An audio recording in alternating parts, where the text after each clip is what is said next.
janyuol kata jarit nyalo neno mondo ofweny ane to ma en autism? Okay. Sama nyathi dongo to nyaka inene gi pogruok.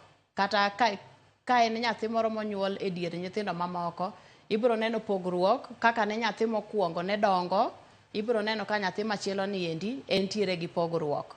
Ranyisi opogore kuom nyithindo manigi autism. Iyudo ka moko wuoyo to moko ok wuo. Onyalo bedo ni owuoyo to en gi autism, onyalo bedo ni ok owuo to bende entiere gi autism. Koro mano ranyisi mokwongo.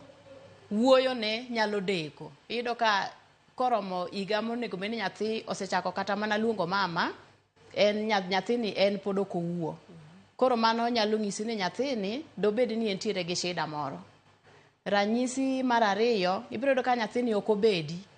En nyathi ma osiko mana ka oringo, ochikore, en nyathi ma kata kiluonge to ok onyal kata mana ok oyie.